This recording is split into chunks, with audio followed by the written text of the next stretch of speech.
my friend commissioned for me, you could say, because we are big fans. Fans, very serious quotes there, of Wingstop.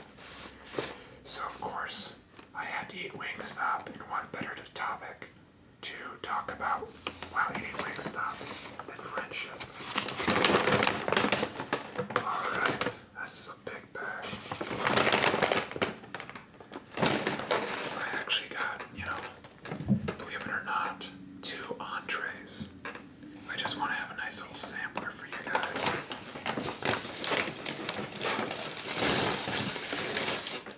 Here's some fries that I gave a little test nibble, a test munch in the car driving back to my place.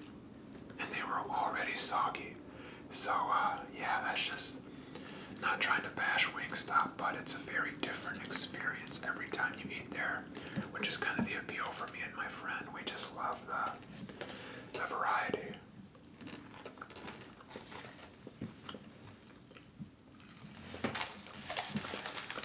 Oh yeah. Ranch. Another ranch. Something.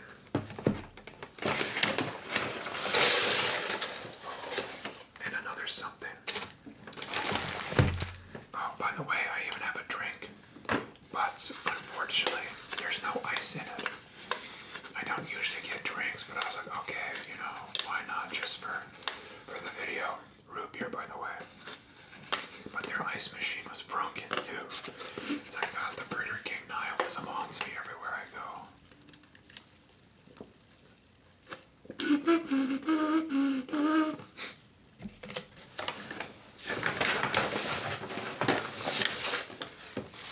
A fork and knife for some reason. A bunch of wet wipes. Probably need a lot of wet wipes. Oh gosh. And a large variety of ketchup packets. You'll notice they're not from Utah, like our Burger King ketchup packets were, so that's a bit disappointing. Maybe they're from Ohio or something instead. No offense to my viewers from Ohio, but all offense taken for my viewers from Utah. Let's set that off to the side there. Actually, we'll put it up here in case we have some more residual crinkles. Another fry.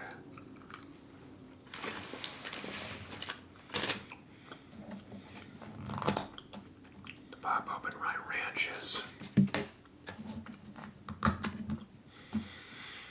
case you're wondering, Wingstop has a new flavor out. Apparently it came out today, but it's what even was it? Maple sriracha, yeah. I got a Cajun chicken, or Cajun spice chicken sandwich. I wanted to try that out. And then I got my usual order, which would just be some lemon pepper boneless wings. Because I'm a baby, and yes, I get boneless wings. So we'll set these guys right here. Pray that I don't ruin my antique table. Slide my wet wipes up, and we'll get a few of these ketchup packets rolling. Yeah, I guess to start off my friendship rant, before we get going, you just gotta, cherish your friends while you have them. Because I've even had, though I may seem young and fresh, I've even had a few friends die on me. So you just want to make sure that whoever you do have, you hold them close and tight and cherish the memories and the days that you have left. One such memory is Wingstop. Because me and my best friend who commissioned this video,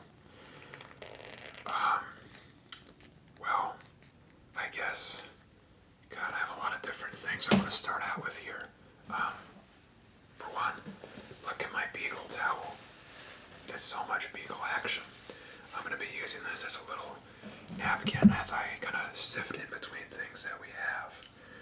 But I guess where this all got started was listening to Rick Ross, the rapper Rick Ross, basically as a joke. You know, to hang out together and to have something to do together while we drive to and from school. First, let me get some of this wing action. Let me check out if it's room temperature yet. Sometimes they're room temperature by the time they bring it out to the table. So maybe being insulated in the paper bag actually helps keep the warmth, who knows. But first, lemon pepper boneless wing from Wingstop. Let's check it out.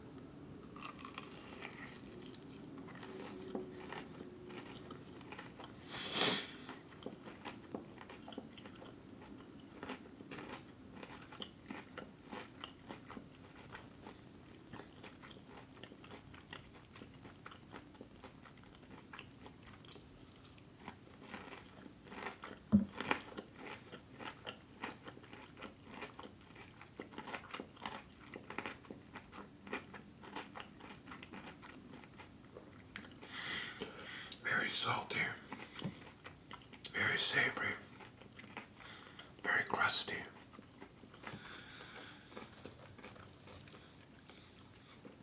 You know, technically I'm a professional chef, so you'd think I'd be able to describe food better. But there's not really much to describe here. It's just very, very salty. Oh God, the fries have already. It's okay, we'll make it. Do it for Wingstop, do it for friendship.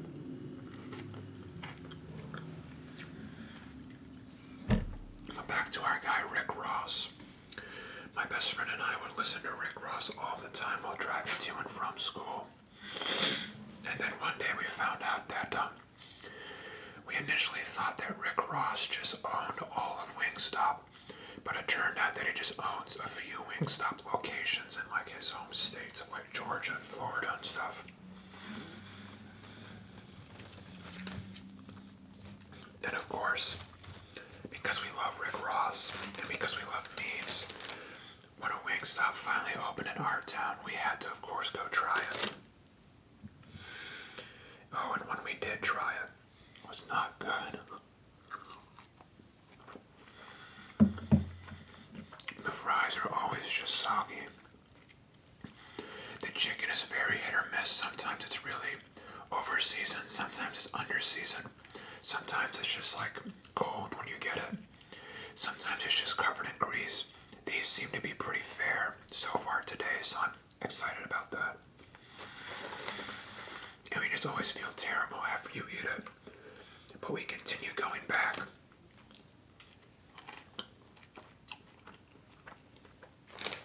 Because you have to. Because that's what friendship calls for.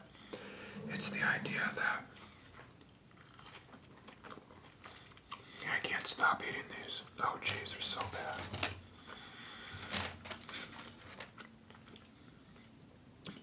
I was planning on recording another video after this. I don't know if my body can handle it. I might have to take a nap or some recuperation time.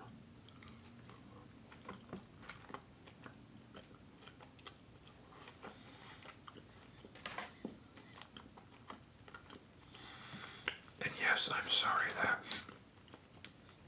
when I bite into a fry, there's no crunch whatsoever. It's just like, you know, doing the worm. Oh yeah, look at that friendship fry.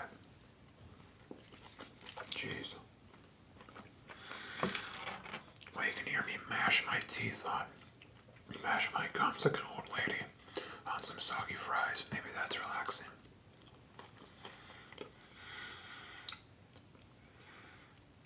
God, I really lost the point here so far on my video. What was I talking about? Oh yeah, friendship. So we would continue just going to Wingstop, and no matter if it was good, no matter if it was bad, we'd bring our other friends, and they would always say, "Oh, this place, sucks," and we'd be like, "Yeah, we know, but that's the point," because it was just so fun. Oh, excuse me, God, oh Lord. guys are coming back for revenge already. But it's just so fun to maybe enjoy something that, isn't maybe the best quality, just as sort of a irreverent bliss of not having to always hold yourself to these super high standards. And there's kind of that's kind of a paradoxical statement now that I say it. 1 second.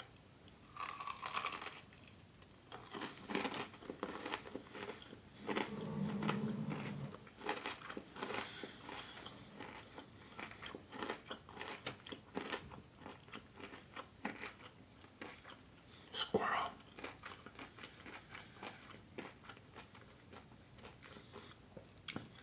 I'd feed that squirrel a French fry, but it would probably die instantly.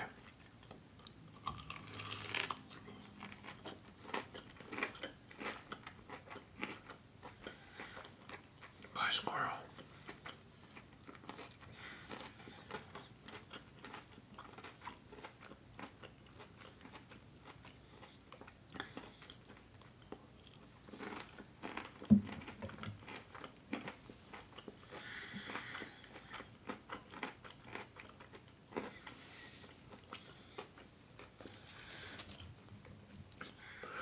But enjoying things, regardless if maybe they're not the best quality or the highest standard, is important for friendship and this weird paradoxical statement, because enjoying them, or maybe even just suffering through them and enduring them, is part of a great and very high quality friendship, because you put yourselves through something that may not be ideal together, so you come out better for them. Now, eating at Wingstop probably isn't the best example of that. There's obviously more serious and more, dramatic things than that. But it kind of starts at a Wingstop level, I think. The idea of not necessarily self-sacrifice, but putting yourself out there, putting yourself on the line, maybe leaving yourself a little bit vulnerable for the sake of your friendship and for the sake of your friend. And that while you do that for them, they're also doing it for you. And that just deepens your bonds.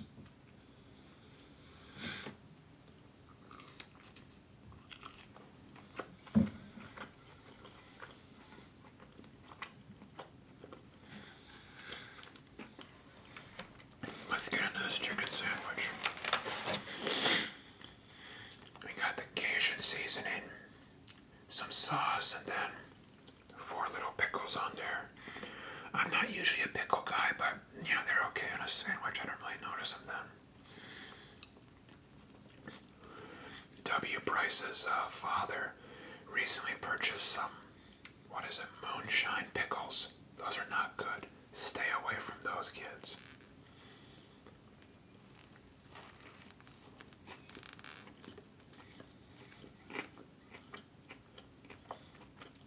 Did you guys even hear a crunch from that?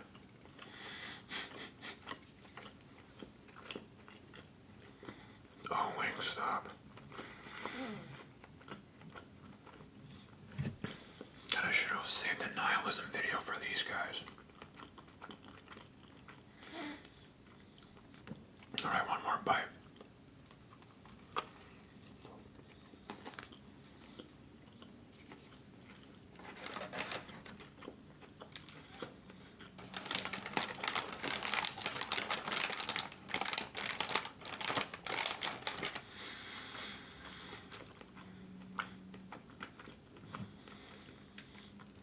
But I think it's so important to put yourself out there for your friend. Because you have to know that they do the same for you too. I mean, of course, otherwise, would they really be your friend?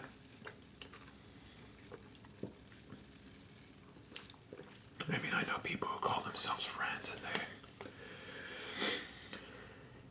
they're almost like it's like a parasitic relationship. Like you'll see that one person is clearly kind of taking advantage of the other one. And in that sense, maybe the victim isn't really aware of it. Maybe they just lack certain social graces or certain social intelligence to realize that they're being manipulated. And at that point, it just becomes so toxic because then it becomes a sort of self-confidence issue for that victim of, well, Billy is my friend. Billy isn't abusing me. Billy's, the best. I do anything for Billy. Even though Billy wouldn't do, anything for them, certainly not eat a Wingstop. And I think it's so vital to make sure that your friends are legitimately interested in you and fostering your relationship, your friendship.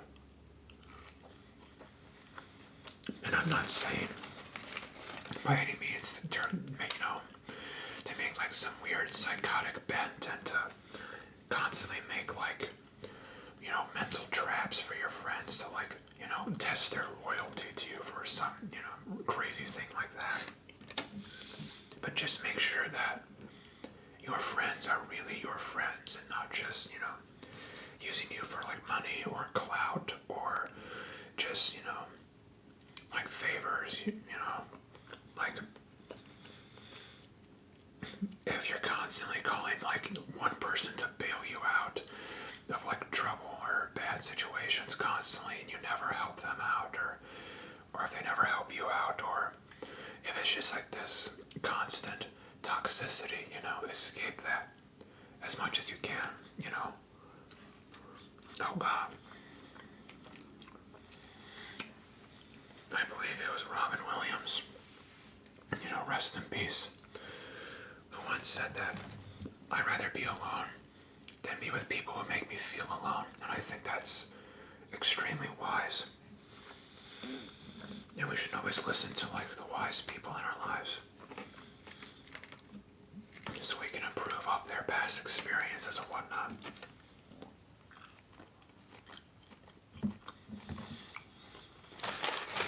God, I hope me eating soggy fries doesn't just like sound terrible. But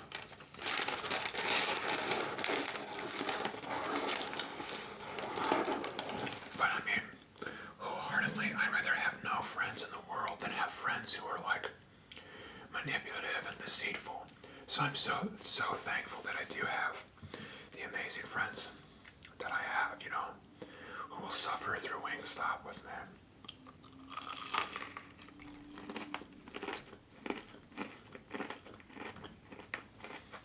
Get that chicken.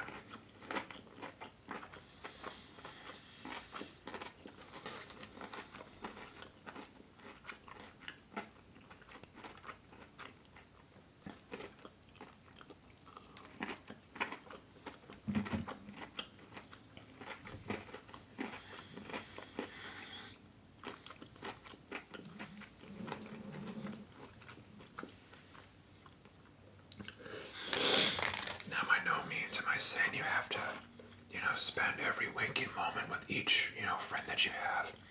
Constant, attention, constant hanging out, anything like that. Because once you get to like, I guess to my younger viewers out there, once you get older, you don't always have time to see your friends, constantly.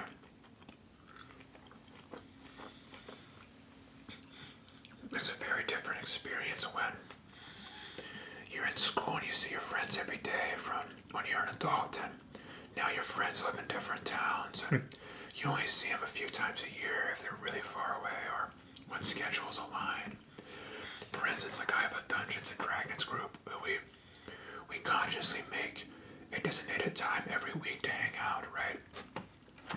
But we probably only get a session in once every 2 or 3 weeks because things change last minute. People get, busy and have to do something else, and that's just part of life.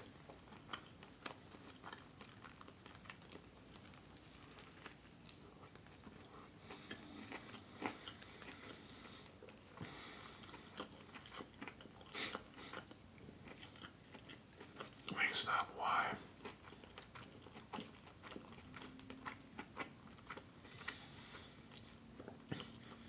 Maybe it's the bun. Does the bun do something to it? I don't know. It's just so blah.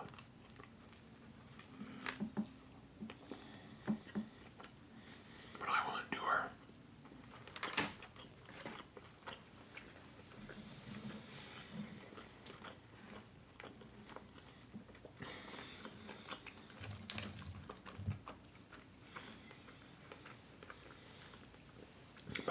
reason I say that you don't need to hang out with your new, maybe older friends constantly is just because when you get older and when you've had a deep, long-lasting friendship, you could go for months without seeing each other, and then you just pick up right where you left off.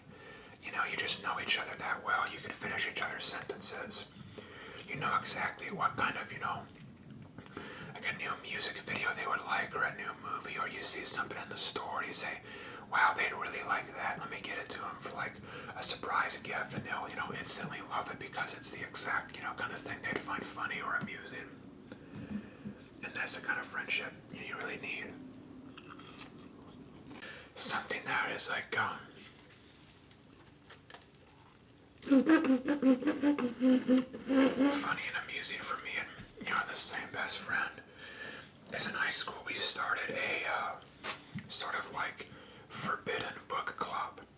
We just wanted to read like weird, creepy, nonsensical books and like, pass them around to people like during class and, make a big, like mysterious sort of esoteric deal about it. And the first book we actually read was, Jim Thompson's The Killer Inside Me, which Stanley Kubrick, the famous filmmaker, said probably the most chilling and believable first-person story of a criminally warped mind I have ever encountered. And this is just like a first-person story about a serial killer. And it's absolutely nuts. As you can see here, I got it, used online or something for like probably a few bucks. And, it's been well worn. We've passed it to several people in our book club. And we've hit it around and, it's just a fun little game we've played. Are we actually serial killers? Hopefully not. I guess I'm not quite sure about that. But it's just, a fun little goofy thing to do together. And I think that ties into a lot of the things I do for friendship, like eating Wingstop or eating Little Caesars, which, thank God we're not doing that for an eating video. I can stomach that even less.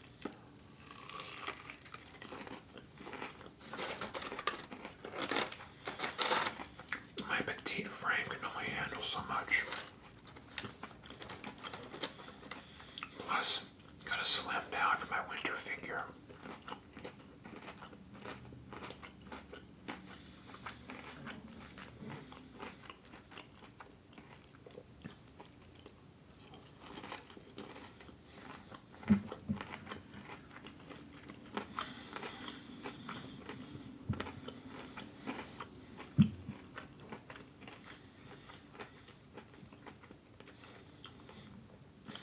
Oh, Wingstop.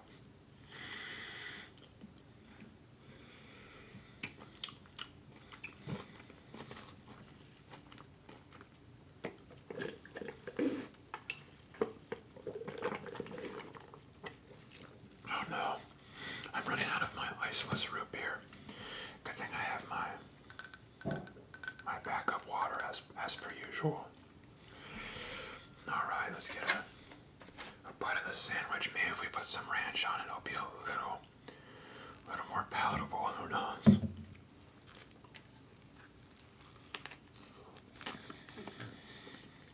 Nope.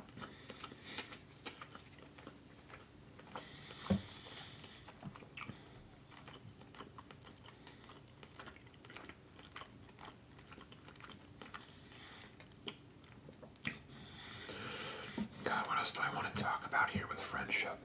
Friends are cool,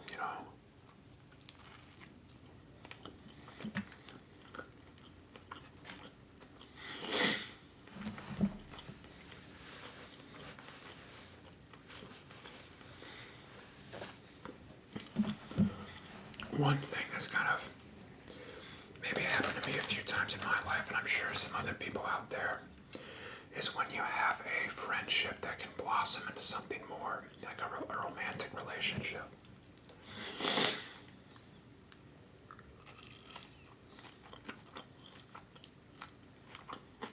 And to be honest,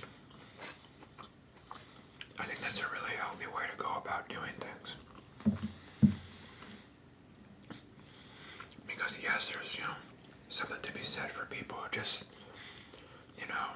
go on some dates and discover each other, are able to bloom their love that way. But it's also really nice and a sort of different experience to be friends with someone.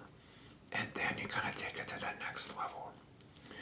It's good because you know them a little more personally, and then there's that sort of intimate connection of, hey, we've known each other for a while now. Now let's, go down a new path and start something we haven't experienced with each other yet. Oh God, the Wingstop is really killing me here. I'm just a baby boy. And, if things don't work out, then, depending on the friendship, because I've seen it go both ways, you can remain just regular friends afterwards. Say if you're in like a friend group, then, it's probably a little awkward for the first few months afterward. But there's no reason you just can't be perfectly civil and perfectly friendly as you were before, right afterward.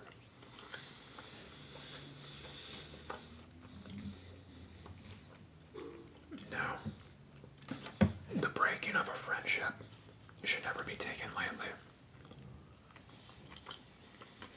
because it is something that you may think about, for a long time, that may not like scar you, but definitely leave an impression upon your mind and your soul. Because if you have, say, a friendship that lasts 10 years, and all of a sudden something comes up, it's almost like a piece of you is missing at that point. And I certainly know how that feels. And I'm sure a lot of you guys out there do too.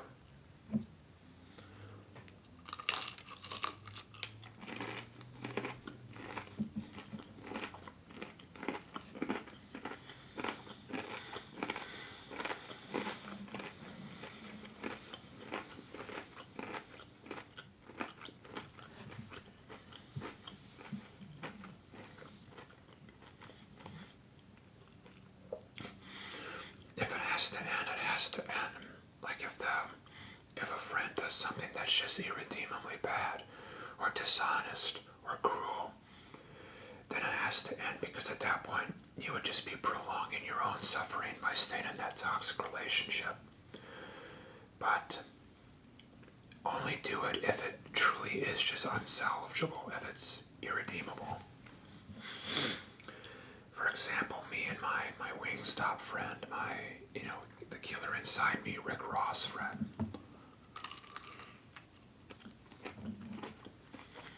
There used to be 3 of us. We used to have another friend.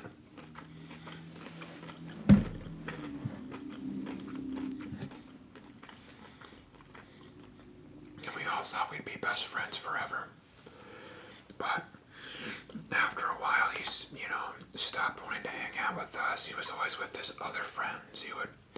Or his girlfriend, he would say that how much, he treasured us and how much he liked staying with us, but he would always find excuses not to be with us, essentially. To the point where one summer, we never saw him, except for one time, only one time we hung out with him. Oh God, oh my God. I can't have fast food, man. Oh God.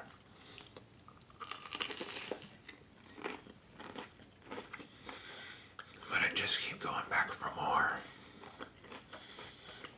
That's the Wingstop self-loathing at its best.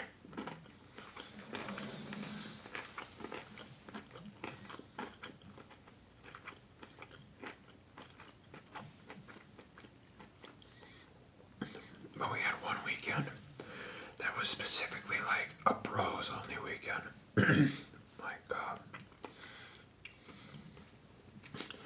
A bros only weekend where we'd hang out and have fun, and partway through, I kid you not, he left us to go hang out with his girlfriend.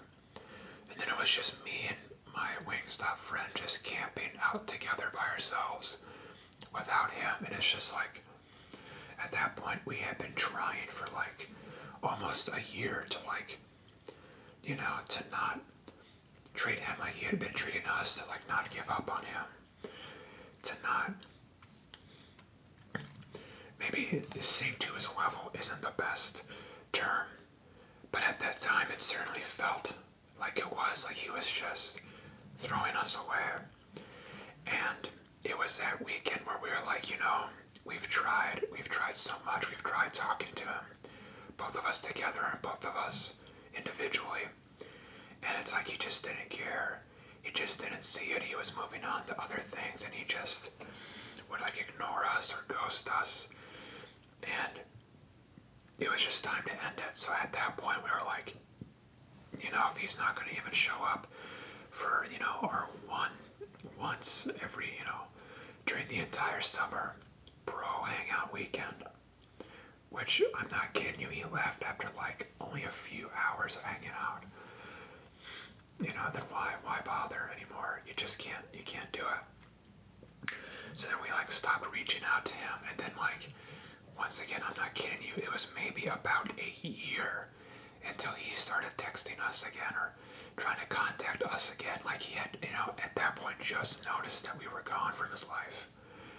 And by that time it's like, it was too late and the hole was already, cemented in our hearts.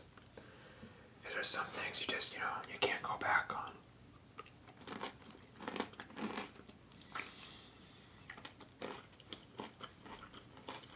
And then you end up wondering, was I the bad guy? Was I the villain? Was I the one who wasn't accommodating? You just have that doubt that you live with the rest of your life. And I guess, it can be hard to figure out what to do. So at that point, I think you really should just try to treasure whatever friendships you have and to nurture them as best you can, and really do not take the ending of a friendship lightly. Not at all. But that being said, there is a sort of light at the end of the tunnel. Because those of you in school, or maybe out of school, maybe you're like a young person like me, it can be hard to get friends after you're out of school. It's very hard to make friends as an adult, but it's not impossible. And somehow I'm proof, because I'm kind of a nerdy loser guy. I mean, look at me. So it was hard enough for me to make friends like in school, and of course I had friends who have, left or who have died, and it's kind of just, you only do the best you can. But that Dungeons and Dragons group I mentioned, those are all new friends I only met within like the last year or so. Because like I think I've said before, I'm a chef by trade, currently at least. And these are just all fellow cooks, fellow chefs, whatnot, who we've met at the same place, and we're like, hey, you're pretty cool. We like each other. Well, we've always wanted to play, Dungeons and Dragons, but none of us have ever had like-minded, friends. And we just kind of had that epiphany of, hey, let's hang out outside of work, why not? And I mean, at this point, I'm actually the only one who's still at that job. Everyone else has moved on to different places. But we still hang out regularly. We still see each other, even if we're not playing D&D. We have times where we just, get a drink or get a bite to eat. Ideally not Wingstop.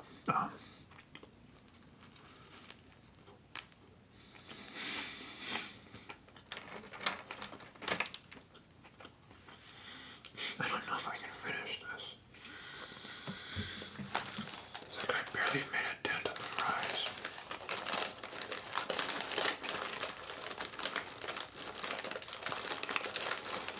But never give up hope for new friendship.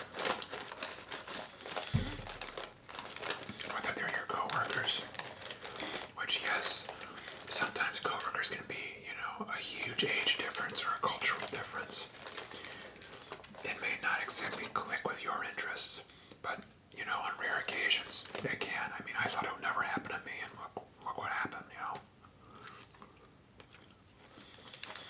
And if not for that, then try out local things in your area. If you're into martial arts, do jiu-jitsu at the local gym, or I'm sure there's classes somewhere you can meet other like-minded people. If you're into dance, do that.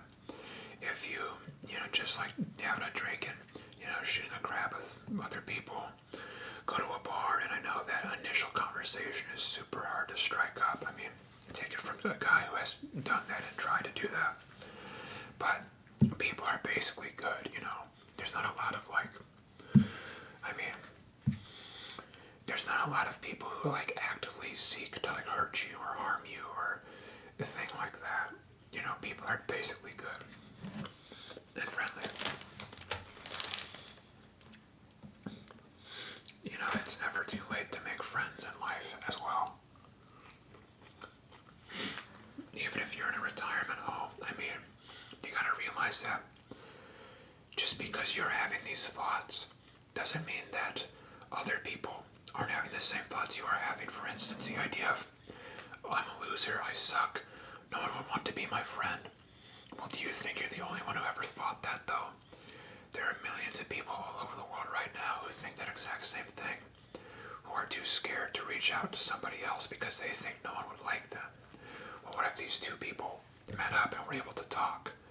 I think a friendship would form at that point, because there's so many ways to bond with other people, so many ways to, develop and, have that sort of endearment of brotherhood and sisterhood.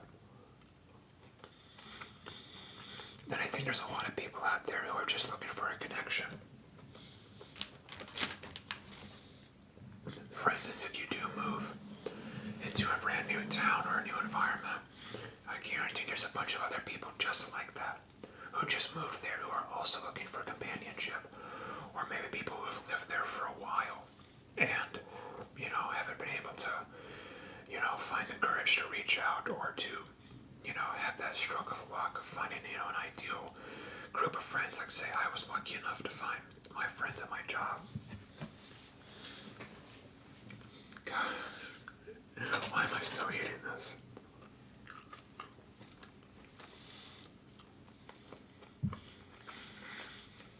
You just gotta start small, or even if you're in a retirement home, if you're at work, if you're at a daycare, the people who are there who are, sort of stuck with you in that environment, they're just as lonely and afraid and nervous as you are. So if you just maybe say, hey, hello, what's up? What's your name? My name's this. How you doing? What do you like? Anything that we like together. Then I think you can foster that relationship. And that's when that other person will sort of have that butterfly breaking out of their cocoon moment when they'll say, hey, there's this other person who's just as nervous, who's just as afraid, just as lonely as I am. And they're talking to me. So let me talk to them. And how about we foster this great relationship together? And pretty soon after that, guess what they're doing? Guess what they're doing? They're eating at Wingstop.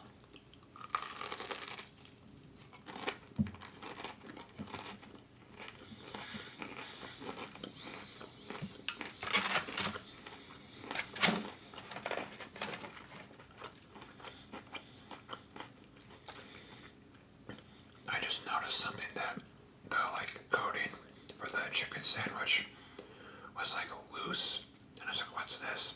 And I just peeled the bun off, and yeah, there's the coating, and there's the bare chicken. Nice.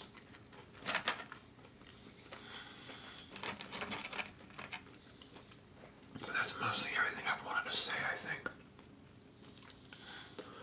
I don't have the strength to finish this meal. I think it's about an hour. The food's probably an hour old at this point.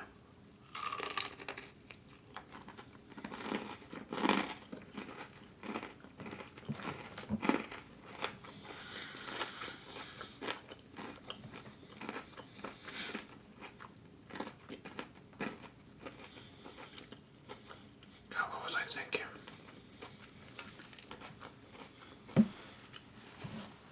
Save me, Beagle. You're my only hope.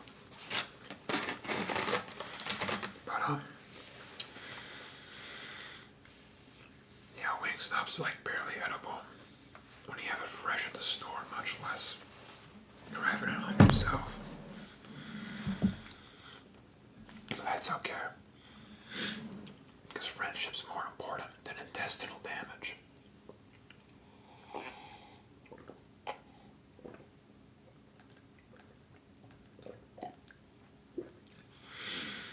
Final thing I want to show you is actually from another video. If you remember my link in the sidebar, side tab, whatever. My mysterious, magical, whatever ASMR.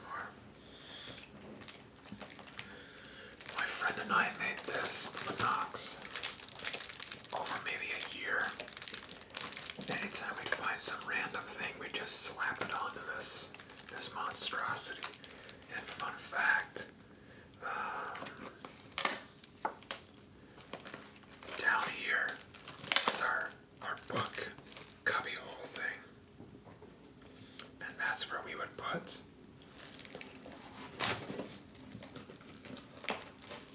there we go. That's where we put the killer inside me. And it would just I think, yeah, just Velcro or tape up right there. So if you want some more binocular-based action, check out that other video. That's just another little wacky thing that, friends can do together. Maybe I'm coming off as really deranged, who knows? But then again, it is me, after all. Okay, I have to finish I'm not going to finish whatever that has become. But I need to finish the lemon pepper wings because, as Rick Ross raps about all the time, God, she want petite Philippe. I'm thinking Wingstop. Wing gold worth much more than gold.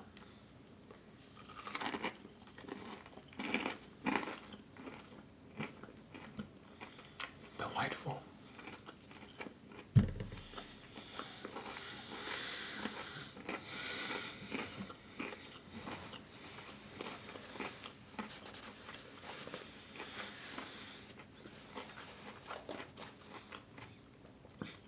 I would joke that I'm gonna go, to throw this up afterward.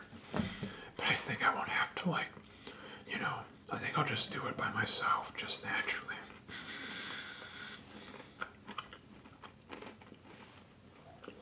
Whatever.